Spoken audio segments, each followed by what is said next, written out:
Imaginez, vous êtes un travailleur américain à la fin des années 1960. Votre salaire a triplé en quelques décennies, vous n'avez aucune dette à rembourser et vous rentrez chez vous après un court séjour sur la côte ouest où vous avez profité de vos premiers congés payés. Vous garez votre voiture dans le garage de votre maison, toute de payée cash, et vous vous affalez dans le fauteuil pour lire votre journal. Dedans, il y a un article qui parle des plus grandes inventions de la décennie. La fibre optique, les LED, les satellites météorologiques, les stimulateurs cardiaques, Internet, les ordinateurs, les lasers, etc. Vous êtes fier de vivre à une époque où le monde évolue si vite et vous profitez d'une vie paisible. Puis, pour une raison inconnue, à partir de 1971, votre vie change radicalement. L'économie continue de croître, mais seuls les riches s'enrichissent, tandis que vous, Américains lambda de la classe moyenne, voyez vos revenus stagner. La mondialisation, la révolution informatique, la révolution Internet, rien ne semble résoudre ce problème et pour la première fois depuis longtemps, la nouvelle génération semble vivre moins bien que la précédente. À la télé, on vous explique que le revenu des familles a augmenté par rapport à la fin des années 60, mais vous savez parfaitement que ce n'est pas vrai, car aujourd'hui, dans de nombreuses familles, les deux conjoints travaillent, ce qui n'était pas le cas dans les années 60. Vous cherchez alors à en savoir plus et vous êtes choqué de découvrir que le taux d'inflation est monté en flèche, passant d'environ 4% au début de l'année 1971 à plus de 8,8% en 1973. Mais ce n'est pas tout. Vous apprenez également que la dette des ménages a explosé de manière exponentielle après 1971. Alors qu'est-ce qui a bien pu se passer cette année-là pour que tout commence à s'effondrer? Eh bien le système économique mondial a tout simplement changé du tout au tout. Mais pour comprendre ce qu'il s'est passé, il faut remonter quelques temps dans le temps et revenir à l'époque de la Première Guerre mondiale. Avant la Première Guerre mondiale, les échanges commerciaux dans le monde étaient effectués selon l'étalon or. En gros, la valeur des monnaies était définie par un poids d'or et tout ce que vous achetiez ou vendiez avait une certaine valeur en or. Ainsi, plus un pays exportait, plus il avait d'or et plus il était riche. Avant la Première Guerre mondiale, ce système fonctionnait plutôt bien.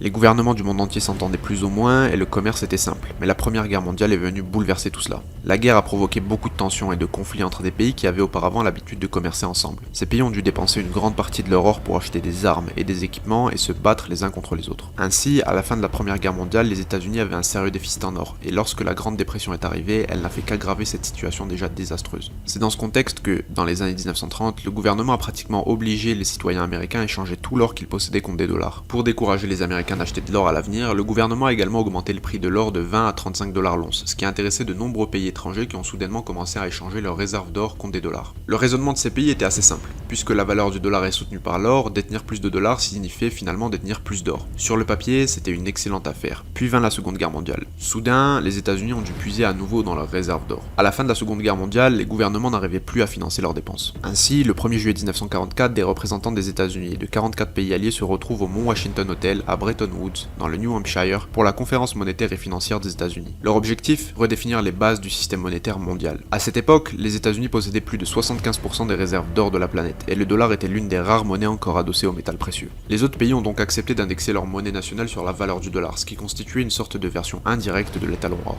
Ainsi, le prix de l'once d'or a été fixé à 35 dollars, et tous les autres pays du monde ont ajusté la valeur de leur monnaie en fonction de cela. Les accords de Bretton Woods venaient de donner aux États-Unis une nouvelle arme, la possibilité d'imprimer autant de monnaie qu'ils le souhaitaient pour répondre à tous leurs besoins. Donner à un pays le pouvoir d'imprimer une quantité infinie de monnaie, c'est comme donner à un enfant les clés d'un magasin de bonbons. Chaque fois qu'il y avait une nouvelle politique de développement, un programme social ou autre, les États-Unis imprimaient simplement l'argent dont ils avaient besoin pour le financer. Cette impression d'argent permettait une croissance économique, mais bien sûr, elle n'était ni saine ni durable, et nous n'allions pas tarder à voir les premières conséquences de cette impulsivité. En 1955, l'Amérique est repartie en guerre au Vietnam et a soudainement eu besoin de beaucoup plus d'argent que ce que sa réserve d'or lui permettait d'imprimer. Pour vous donner une idée, la guerre au Vietnam a coûté au gouvernement américain environ 1000 milliards de dollars en monnaie actuelle. Pour financer cette folie, le gouvernement a imprimé tellement d'argent que les autres pays ont commencé à s'inquiéter sérieusement pour leur économie. Que se passerait-il si le président Nixon annonçait soudainement qu'une once d'or ne valait plus 35 mais 45 ou 50 dollars? Des pays comme le Royaume-Uni et la France devraient alors payer beaucoup plus cher pour récupérer leur or. Constatant cela, le Royaume-Uni et la France ont décidé de quitter la partie et la France a même envoyé un navire de guerre à New York pour récupérer son or. Nous sommes alors en 1971 et le président Nixon décide d'un seul coup de suspendre la convertibilité des dollars en or. Pour la première fois dans l'histoire moderne, l'argent du monde n'était plus soutenu par quelque chose de tangible. Désormais, si le gouvernement voulait s'emparer des richesses du peuple et le faire travailler le plus longtemps possible, il n'avait plus besoin d'armes ni de taxes. Tout ce qu'il avait à faire, c'était d'imprimer plus d'argent. Plus le gouvernement imprime de l'argent, plus vous devenez pauvre. C'est la magie de l'inflation, cet acte que nous payons tous sans même nous en rendre compte. Le montant sur nos comptes bancaires reste le même, mais la valeur de cet argent diminue. Avec la fin de l'étalon or et la fin du système de Bretton Woods, le plus grand plan de redistribution des richesses que l'humanité ait jamais connu a commencé. Cet afflux d'argent a fait grimper le prix d'actifs tels que l'immobilier et les actions que seule une petite partie de la population possède. Pour vous donner une idée de l'ampleur du phénomène, aux États-Unis, il fallait compter en moyenne 30 heures pour acheter une action cotée en bourse en 1860 contre 126 heures aujourd'hui. Sans même parler de ça, depuis 1971, les dettes ont explosé et désormais plus de la moitié des Américains vivent de salaire en salaire, même lorsqu'ils gagnent plus de 100 000 dollars par an. La plupart des Américains qui peuvent épargner disposent de moins de 5 000 dollars et les revenus de la classe moyenne et inférieure sont restés pratiquement les mêmes depuis 1971. Et la situation n'est malheureusement pas prête de s'améliorer. Depuis janvier 2020, 2020, les États-Unis ont imprimé près de 80% de tous les dollars en circulation. Cela signifie, mesdames et messieurs, que le gouvernement des États-Unis a dérobé 80% de la richesse des Américains en l'espace de 2 ans. Et si vous avez vu ma dernière vidéo, vous savez que cela signifie que nous tous, non-américains, avons également été volés dans le processus.